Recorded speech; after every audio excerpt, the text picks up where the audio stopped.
Am I the a-hole for thinking about divorce? Plus updates.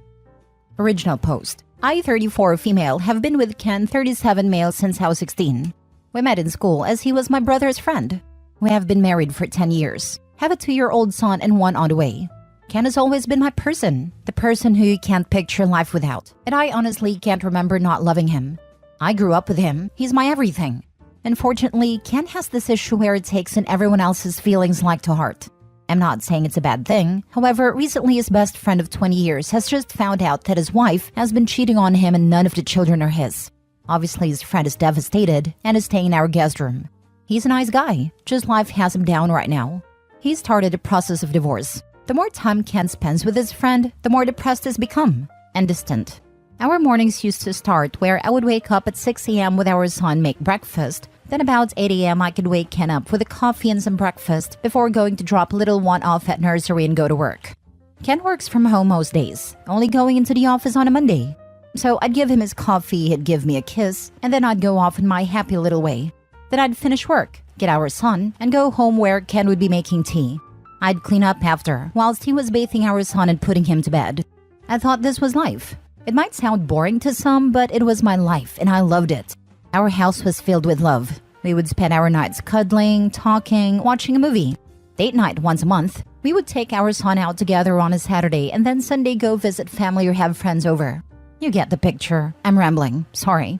Anyway, for the past month, things have been changing. Ken is more depressed. I make him a coffee in the morning and just get a mumbled thanks. I'd come home from work and a friend and him would be in the living room watching sports.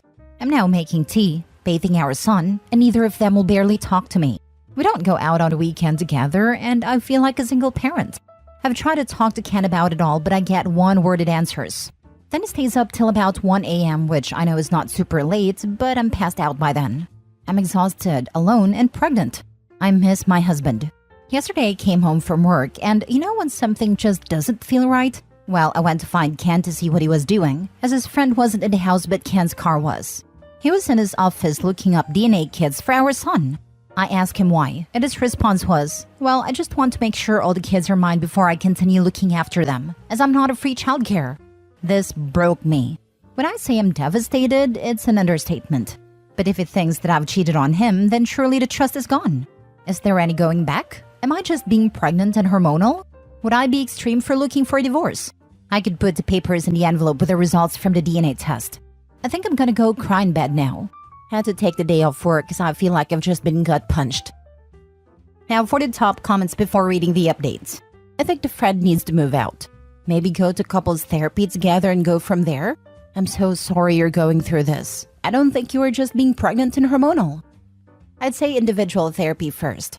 Clearly the husband has something along the lines of enmeshment issues, which needed to be fixed.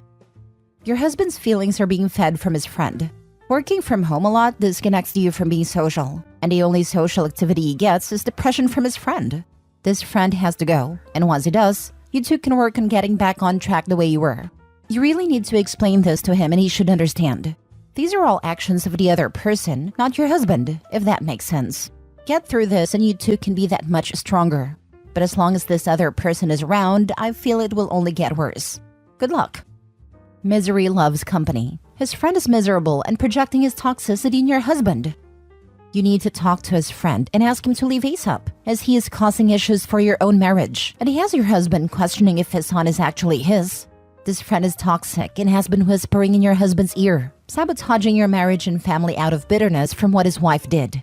If your husband kicks off at you for asking his friend to leave, then serve him divorce papers with paternity test results showing the kids are his, and tell him he has lost his family because he chose to listen to his a-hole bitter friend. Not just ask him to leave, throw his stuff to the curb. He's convinced your husband you're sleeping with other people. I'd be scorched earth. It's about your honor and your peaceful marriage, but it has also cost your children the love of their father. Definitely couples counseling after you get rid of this guy, with your husband understanding this is a divorceable offense. Now for the first update. Hello Reddit. Well, after my post earlier this afternoon, I cried, then read all your lovely comments and I couldn't be more grateful. I think posting about it here really helps for some reason. Weird how telling complete strangers that I'm struggling with life seems to help. So I think after my pity party, which couldn't last long due to being a parent, I called my stepmom and dad. My mom died when I was 10.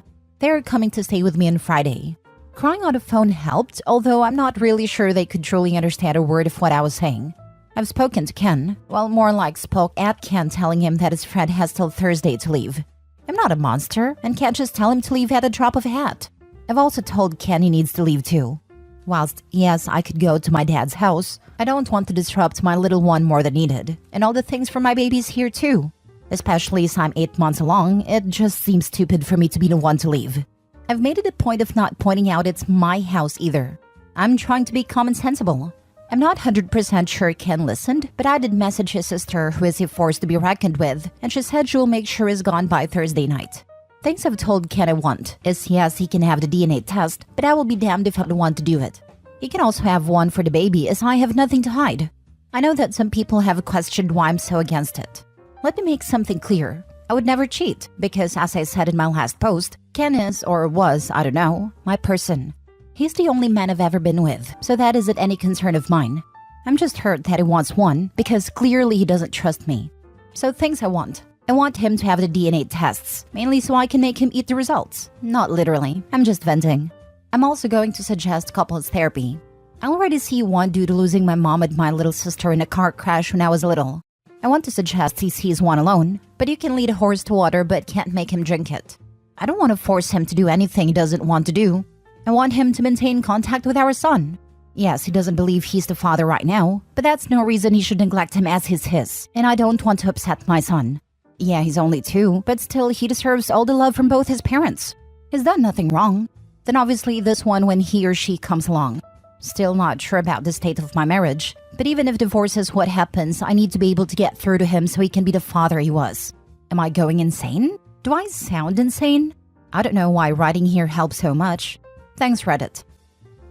I want an update after Ken's sister rips him a new you-know-what. She's had enough. Oh yeah, he's broken. Jesus Christ. The husband just willy-nilly imploding his family based on nothing. And I feel for the friend whose entire life was upended. But I hope he realizes he's had a hand in destroying an innocent family who were helping him too. This happened to my friend, now divorced. Her husband's friend was in a terrible marriage and stayed only for his kids and is miserable. Stayed with my friend and her husband for a while. During this time, it poisoned a well and freaked her husband out. He refused to have babies because he was so afraid of becoming like his friend. Then everything was, my friend this, my friend has this, and he up and packed and left her and was like, I don't know if I can do this. No problems at all, planning to have kids, been together for a long time. Just was with his friend, and didn't want to be in a situation even though they have been planning for a family, and were always happy until that guy came around. Super sad. Your friend dodged a bullet. Scratch that. She dodged a missile. A well-forged piece of metal doesn't snap the first time it's tested. The man wasn't trustworthy and unable to give trust. Why would your friend want to stay married to and have children with someone flaky like that? Of course, the process of divorce is painful, but it was a blessing she found out when she did, rather than years later. I have a good friend who wasn't so fortunate. By the time she found out what a worm her husband was, she was almost past the age of having kids. I actually grew up with him and was his friend, but I don't speak to him after the way he acted, and she and I are still good friends. She doesn't have any kids and she really wanted to be a mom. She gave him her youth, and he squandered it by doing a bunch of dishonorable things I won't detail here. I hope your friend finds an emotionally mature and healthy guy, gets married again, and has the family she wants. Second update. Following my 2 other posts, I will answer some questions. Yes, it is my house. It was left to me when my mom died. I've lived here all my life.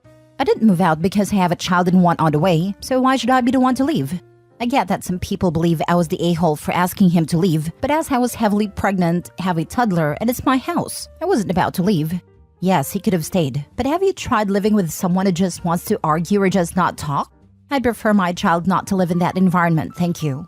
At the end of the day, I'm a mother first, and a wife second. If you think that's harsh, then I don't know what to tell you. My children come first, end of. Well, Ken's friend did leave the day I told him he had till Thursday. He wasn't happy about it and shouted some insults at me, which was amazing. Ken's sister came and picked up Ken. I wish I could tell you what she said, but she didn't say anything in front of me. Just kept giving Ken death stares. We did get a DNA test for little one and Ken is the father. Obviously. Ken somehow thinks I've intercepted the results, even though I wasn't the one that did it. I wasn't the one that got handed the results, etc., so he's clearly lost his mind. My dad came over and whilst I was making tea, my waters broke. My little girl is here. She's healthy and happy. She was 9 pounds 8 ounces, so no concern of anything with her. I'm now a mom of 2. I'm home now and Ken has been able to see his baby girl. Although as she's not had a DNA test, he disagrees with her being his because his family doesn't have many girls. Yet he has a sister, so I just rolled my eyes. I don't really know where to go from here. Ken is refusing therapy. He says there's nothing wrong with him or his brain. I beg to differ. He wants to get another DNA test for our boy but won't tell me when or where, so I can't interfere. Maybe one day he will come to his senses. My dad and stepmom are staying with me for a while to help me with the babies. I'd like to say I'm okay, but honestly my emotions are all over the show. I don't know which way is up. Ken's sister visits the babies and we have an unspoken rule that we don't speak about Ken, apart from when our son asks about him. I wish it was the kind of update where he got the results, seeing how much of an idiot he's been, and we move on. But sadly, that's not the case. I can't dwell on it too much. Just take things one day at a time. I do miss my person and worry that he's missing out on his baby girl's life already, which if I think about too much, I will just sit and cry. But I don't have time for that. As always, thanks for listening to my rant. I might update if anything else happens in my life. Right now, I'm still left wondering if I'm doing the right thing here. Is there anything I could do differently? Why are my kids so hard for him to accept all of a sudden? Now for more advice before the last update. I think he's either projecting or having a mental breakdown. It's gotta be one or the other. And tell his sister to tell him to get help or it's over. And make it clear that if he doesn't go to therapy/counseling or whatever, that a divorce is imminent. I'm leaning towards it being a total mental breakdown and his friend egged it on. I can't imagine what would cause such a sudden switch in personality otherwise. I think he is now in denial because he wants to not be the father. Otherwise, he screwed up his whole life for nothing. And that would be more dangerous to him than being depressed because his wife cheated, but at least be validated. But also, is it possible to have DNA results in 4 days? Yes, if you're just wanting at-home DNA testing and it isn't for a court case, etc. Private companies can do it in 3 to 5 days. Most likely he's projecting. Every thief thinks that others are of his condition. Another thing, if he uses the thing about girls, attack with it. The next time he says that there are no girls in his family or many girls, tell him that in that case, his mother cheated on his father, or he thinks that his sister was brought by the stork. Do whatever is necessary legally to ensure daddy is supporting the kids financially. Do not let him off the hook. Now for the last update. Hello again, Reddit. Things have been bizarre, but now I have closure. I know what's happened to my marriage. I know what scum Ken really is. He's not my person and never truly was. So now I just want to divorce him, cut my losses, and move on with my life. I'm still at home with my babies settling into motherhood.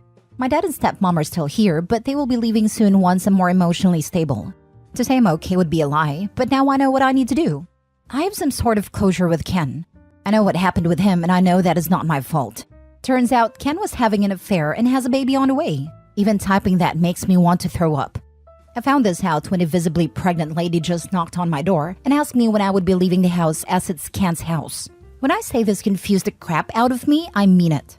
I talked to this woman for a while to try to work out what she was talking about.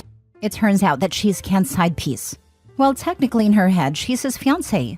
A month ago, Ken got down on one knee and proposed her in my freaking kitchen. Classy, right?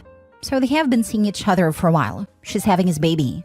She believes I'm the ex-wife who Ken is letting stay in his house till I get on my feet. We apparently broke up a few years ago, and none of my kids are Ken's. When I go to work in the mornings, Ken goes to her house and works from there. They were waiting for marriage to move in together. How are you trying to marry someone when you are already married? Freaking weirdo. I asked for proof of all this. She has pictures of them together. Apparently, she has a lonely fans account that they make content together. Vomit. I told her we are still married and explained everything to her. I'm not sure what she's going to do, but hey, not my circus, not my monkey. Now I want a divorce. Is it true that once you talk to a solicitor about divorce, they can't represent the person you divorce? I want to go around our town and meet with as many solicitors as possible as the first hour is free, so that he has a very hard time getting representation? Is that too petty? The house is in my name only and is protected, so there is no way he can take it. I have all my money, and we do have a joint account, but that's just what we put our share of household bills in. I haven't spoken directly with Ken. His family have completely cut him off and has been kicked out of his sister's house. All those people that was concerned about him having a tumor or something wrong with his brain, I really don't think that's the case. I think his actions just caught up to him as his lies were going to come out once his baby was born. I think that's what happened. He got backed into a corner and tried to fight his way out. Through divorce process, I will get the court to do DNA testing so he has proof for both, even if it chooses to not believe it. I'm mentally exhausted from all of this and sat wondering how I didn't notice. Might have to go for a night test. But honestly, would I be so wrong for just making his life as difficult as possible to get legal advice? Or is that too far? I want him to suffer. Everyone knows that family law judges love it when you deliberately complicate the process out of spite for your soon-to-be ex. It's basically their favorite thing. It's also just a bad idea, even if you don't take that into account. But yes, this is an easy way to tick off a judge. OP wants to be divorced at this point. Make it so that ex can't find representation in the area just makes the divorce take longer and cost more money. It may make sense as a strategy to block your ex from one or two particular attorneys/firms, though I won't comment on the ethics or morality of doing that, but it doesn't make any sense to try and block them from everyone. This is like the 10th story where the affair partner shows up to take the house that isn't even the cheaters to begin with. I used to own a house that I let my friends, or friends of friends, rent rooms from me while I also lived there. Some stayed for a year, some only months. Multiple people would lie to whoever they were dating at a time and tell them they owned a place. Blew my mind when it happened the first time. By the third and fourth time, I wasn't even fazed by it. For real, it's weird how people have this compulsion to lie about owning a home. I bought a house, and my now ex-boyfriend moved in with me. His credit was terrible and we couldn't get an apartment together. So I decided if I was going to be liable for everything, then I would buy. After I broke up with him and kicked him out, a friend/coworker came to me and was clearly struggling to tell me something. Her friend's boyfriend worked with my boyfriend, and my boyfriend had been telling people he bought my house. My friend's friend quickly corrected things, but it was telling that dropping the boyfriend was the right move on my end. They lie about saving for a home too. When I was single and dating, there were so many dudes in their late 20s who lived with their parents, but were doing so to save up for a house. The simple question, so what is your timeline? Usually got a glassy-eyed stare. I just stopped agreeing to date anyone who still lived with their mother at that point. Ugh. Would I be the a-hole for denying my deceased father's girlfriend the only two things she wanted from his estate to remember him by? My father passed away completely unexpectedly 2 months ago. He was twice divorced and had 3 children. 1 from his first marriage and 2 from the second. I'm from the second marriage. 3 years ago, he found a new girlfriend. She's a very kind woman, and he quickly proposed to her. She accepted, but on the condition that he moved out of his old apartment. The apartment is 9 rooms, all filled with documents, memorabilia, broken or very used designer furniture, and personal items. He never moved out. He simply couldn't muster the energy to clean it all up, and so they were never married. His girlfriend isn't mentioned in any will, probably because he expected to be married to her soon enough for it not to matter. Legally, she inherits nothing. She's now asked us to give her 2 things to remember him by, a wristwatch and a silver bowl. It just so happens that these are the 2 most valuable items in the entire apartment, probably around $10,000 each. We don't know if he promised them to her or if she's just scoped them out when visiting him. We do know that he's already given her gifts worth around $100,000 and that she's well off financially. We could all really use some extra money at the moment. Some of us have small children, and one is saving up for a wedding. Would I be the a-hole for telling her that we're keeping the items, probably with the intention of selling them? Now for the top comments. I felt like there is far too much left out here. I'm ignoring the will part because it seems pretty clear-cut on who those items belong to legally. I'm more curious in what the situation was while they were together and how much his kids were a part of his life. It's so sad to see family crawl out of the woodwork when someone dies because they stand to inherit. A family friend had to deal with her next-door neighbor's kids showing up and contesting the revised will of the neighbor because it changed it from the kids getting everything to the friend being the sole heir. He was of sound mind when the will was changed and everything had been filed correctly, so fortunately all it did was waste everyone's time. Friend had no idea about the change until the attorney contacted her. His reasoning was that his kids almost never contacted him while the friend brought him into her family and took care of him after his wife passed. Did all of the yard work, cleaned his house, drove him anywhere he needed to go, invited him for dinner every night, etc. I would say that while you have no obligation, take a long, hard look at your father's time with his girlfriend as well as yours when deciding what to do. Get the 2 items appraised. Offer to sell them to her at an amount that you adjusted down according to your evaluation of her relationship with your father and yours. All of us siblings are close. 2 of us were very close with our father, and 1 fell out with him years ago but had just started reconciling with him. He was close with his girlfriend, but in a bachelor kind of way. They went on dates. He bought her lavish gifts, but they didn't stay over much at each other's places. After his death, his two ex-wives have helped out more with the planning and organizing than she has. In fact, she hasn't helped at all. Not the whole. Perhaps consider talking with the executors of the will to give her the first option to purchase the items from the estate. If it hasn't been done, the executors should secure the home and consider changing the locks. Things go missing at this point all too often. I am sorry for your loss. Wills are difficult, especially since you should be allowed a time to grieve. I hope your family are all approaching this together and are supportive of one another. Thank you. That's a good idea. We are working together sorting through the items, but frankly, it's years worth of collecting. My two siblings also have quite strong opinions, so agreeing on a matter like this is close to impossible. Furthermore, to complicate the matter, my own mother, his former wife, would like to buy the silver bowl from us. We're fairly sure she should have it, as she has previously owned it with him and misses it. Not the a-hole. It just so happens that these are the two most valuable items in the entire apartment. What a wild coincidence. Tell her no, and remove the items from the apartment before she uses her spare key or gets the superintendent to let her in to take them. I know, right? We have removed them long ago and are debating where to store them. I'm sure the house itself is 100 times more valuable than those two items, though. It's a rented apartment. If he owned it, it would be worth millions as it's located in a popular area. It's drafty as balls though, and hallways are topsy-turvy from the building settling over time. Next story. Am I the a-hole for not wanting to get rid of my office so my boyfriend's kid can have his own room? I, female 33, met my boyfriend Ash, male 39, 7 months ago. 4 months ago, he lost his job and couldn't afford his rent. We were only seeing each other for 3 months, so we've never discussed moving in together, so I was surprised when he asked me to move in. He promised it'll only be for a month, 2 at the most, and then he'll find someplace else. It's been okay living with him, and he still stayed until now as he's still looking for a job. I inherited a house from my grandparents, which I own on my own. It's got a ground floor with sitting room, kitchen, bathroom, drawing room. It's not an actual room. It's more like patio with windows around it. Upstairs, there's a master bedroom and a bathroom.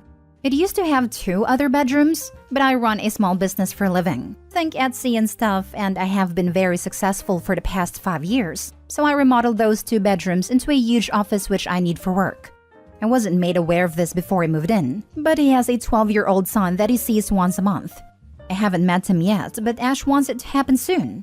Ash started hinting that we should do some changes and paint and change the office into 2 bedrooms like it used to be as he saw photos, so I can use one as an office and one for a son. My first reaction was absolutely not. I explained that I need my office the way it is and can't downsize it, especially now during Christmas rush. He pushed, and I clarified that I am not going to make a bedroom for a child I haven't even met yet, that he only sees once a month. He started crying and called me a selfish witch. He started saying that I didn't care if he has a bond with a son, and he couldn't believe that I didn't want to meet him. To make matters worse, he keeps pushing me to do it, sending me photos of boys' rooms, making a wish list for Amazon, and every time we meet Myra's friends, he tells everyone that I don't want this child to have his own bedroom, and I may turn into an evil stepmother. I keep having to do damage control, but some people believe him and think I'm a witch. And my head is a mess. I'm starting to think I may be selfish here, considering the boy lives with his mother and siblings and he shares his room with 4 other kids. Am I the a-hole for not wanting to convert my office into my boyfriend's son's bedroom? He lost his job and couldn't afford his rent. We were only seeing each other for 3 months, so we've never discussed moving in together. I was surprised when he asked me to move in. I wasn't made aware of this before he moved in, but he has a 12-year-old son that he sees once a month.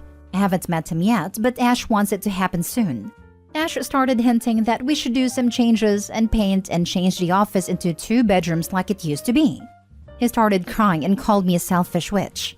He tells everyone that I don't want this child to have his own bedroom and I may turn into an evil stepmother. Why are you with this person? He is a jobless mooch who lies to you and tries to control your belongings and possessions while using up your kindness and generosity. Kick this idiot to the curb ASAP. Not the a-hole. Literally all of this. Get him out before he's there long enough to claim tenancy and you have to pay money to evict him. This is only going to get worse. If any partner got mad and called me a witch, selfish or otherwise, they'd be out on their butt before they knew what was happening. There is a good term for this: hobosexual. Not a-hole. Look, time to open your eyes here. You met this guy 7 months ago. 3 months after meeting, he moves in for a month or 2 tops. Now it's been 4 months and not only he is not leaving, he's not working and he wants you to change your house around to accommodate a kid who is there once a month, whom you've never met. If you can't see the laundry list of red flags here, I don't know what to tell you. Get an eviction notice in writing so you are legally covered and serve it to him. He's gotta go. It only gets worse from here. Not only has she never met the kid, but from the way she wrote it, it sounds like she didn't even know he had a kid in the first place. Next story. Am I the a-hole for not paying for my stepdaughter's tuition because she wants to be a doctor? My wife and I have been married for a decade. She's a stay-at-home wife and we have no children of our own, though she has a daughter from a previous relationship, Sarah, and we've gotten along for the most part. Sarah is a junior in college and pursuing a biology degree with additional courses required by medical schools. She's had a dream of being a doctor and helping people since her mom and I met. The problem is she's not a very good student. She's failed her biology 1 class and had to retake it to get a B. She really struggled in her next level biology class and finished with a C. She also got a C in her chemistry class. She got a B in calculus 1 and 2. She's making A's in her non-science and non-math classes, so they're padding her GPA, which is at 3.2. This semester, I just learned she will make B's and C's in her science and math classes. I'm not a doctor, and I don't know any doctors, but I did online research. I found out that medical schools require many things, but at the top of the list is a high GPA and top grades in science and math classes. With Sarah's grades, she's not getting into any medical school. I even looked into nursing school to see if I can talk her into going that route. And all the ones I looked at require higher grades than what she has. I talked with my wife about it, and she said medical schools look at other things besides grades, and that's where Sarah excels. She has a solid volunteer resume, and she cares about people. I argued none of that matters if her grades are not good enough. She argues that Sarah will do great in the interviews. Like I said, I have no experience with medical school, so I can't argue with her logic. Instead, I talked with Sarah when she came home for Thanksgiving and told her to look into another major, because she might not be cut out to be a doctor. She ran to her mom and we all got into a huge argument. I admit I lost my temper and yelled that I am not wasting any more money on something she'll fail at. I told them both I'm not paying for next semester's classes unless she changes her major to something more realistic. I feel bad. I really do. But I'm not rich, and I don't have money to waste if she doesn't have a chance to get into medical school. Am I the a-hole? Additional info. The reason why I want her to switch majors is that having a biology degree without any advanced degree is useless from my research. While I don't know any doctors, I have friends who have biology degrees without other advanced degrees and they couldn't do anything with it. One had to go back to school for another degree. One works as an assistant manager at Lowe's. Another has been a receptionist for 20 years. They all advised against getting just a biology degree. While these are all noble jobs, they didn't need to pay for a biology degree to get those jobs. I'm still willing to pay for her degree if she switches to something that will allow her to get a good job. Now for the top comments. Not a-hole. The YTAs are ridiculous. Medical schools are very competitive, and every one of them have a minimum GPA requirement. If her GPA is below that, they'll automatically reject her without a chance of an interview. While she can make a decent living with a biology degree, she has to be good in science and math to excel in those fields. If she's making B's and C's, they're not even going to interview her. I understand the people saying you should give her a semester to improve, but they don't understand how science and math work. The more advanced science and math classes are built upon what should have been learned in the lower level classes. If she's making B's and C's in the lower level classes, she's going to really struggle in upper level classes. If she got a C in basic chemistry, she's not going to get an A in organic chem. This is accurate. OP is not the a-hole for being realistic. Mom is being 100% supportive no matter what parent, but that is not always the most helpful in the long run. Someone needs to be objective, since the family is not wealthy enough to fund multiple college degrees for Sarah. Not the a-hole. If she can't pass Bio 1 and Chem 1 with high A's, she will not pass the MCAT. Basically, given all this information, there is not a med school that will take her. She needs to find an alternate path in life. I had a 3.3 science GPA, but scored 521 MCAT, which was 98th percentile the year I took it. Got multiple MD acceptances. GPA is so subjective based on school. There's a reason schools weight MCAT just as, if not more, heavily. It's the great equalizer. Maybe she should do a mock MCAT exam to show how she might score, which could help validate OP's concerns. Or speak to someone at the school who can allay OP's fears, or prove him right with someone connected to the school. Not the a-hole, but a frank family discussion is in order to discuss what type of aid will be available after college. Info: has she taken organic chemistry yet? I remember knowing a bunch of people on a pre-med track back in college, and that class more than any other seemed to be a sorting hat for who continued on to med school. True, chem is the washout class. It takes people like Sarah and gets them out of pre-med. Last story. Am I the a-hole for bailing on Thanksgiving because I'm sick of hearing what a failure I am? I, 28 male, come from a family where everyone joins the Marines. Most of the males in my family join straight out of high school and make it their career in their entire personalities. I joined straight out of high school, did my time but did not re-enlist. Instead, I went to school and got a good job in a hospital that supports my wife and I. I'm happy with my life, but whenever I see my family, they always like to talk about how I gave up on the military for an easy life. How my cousins made it though and are still in. Since it's November, every Thanksgiving has to have a Marine birthday cake and leads to comments about me not acknowledging that's Marine's birthday on Facebook. Just dumb stuff that doesn't even matter. I have told them over and over that that is fine for my cousins, but they are also deployed a lot and never see their families. And I like coming home to my wife every day. One of my cousins is 21, married to the first girl who spoke to him and now has a 1-year-old. This is who they compare me to because I'm 28 with no kids. That's fine if that's what he wants, but not for me. I told my mom this year my wife and I are going to stay home and do our own Thanksgiving. She's upset and calling me immature, saying they're just kidding and I'm too sensitive. But I'm sick of getting put down every holiday and family get-together for choosing a different life path than them. Not the a-hole. If you do end up going, bring the Crayola tub of crayons and set it out with the desserts. LMAO. Not the a-hole. If you're the one who is supposedly too sensitive, why are they the ones all upset over you spending Thanksgiving with your immediate family instead of them? Listen, not the a-hole. Military life isn't for everyone. It's hard, and it's hard on families. Tell mom you aren't the immature one. The rest of them are for being such giant a-holes. Enjoy Thanksgiving with your lovely wife. My dad spent 27 years in the Navy. I still remember telling him as a kid I wanted to join the military. All he said was, "Don't. You never see your family." And just like that, I stopped wanting to be a soldier. Yep, that's how my dad is. He did multiple deployments for various branches. Grandpa was Army and all the siblings. Catholic family either joined or married someone in the service. All he ever said about it was, "Our family did enough." My grandpa served in World War II in Europe. He saw a lot. He did a lot. He absolutely never encouraged any of his kids or grandkids to enter the military. He told us about what he saw and did during the last few years of his life. He was an 18-year-old kid bombing Germany.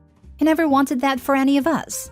At 95, his voice was still haunted by the things he had to do when he was 18. Families that encourage their kids to join the military, knowing and hoping they'll get sent into war zones, are insane to me. I would never want my family to be forced between taking a life or dying should that come up. Opie did his time and wants nothing to do with it. Can't say I'd want to do anything to do with my family ever again if they mocked me for not wanting to be a part of that any longer.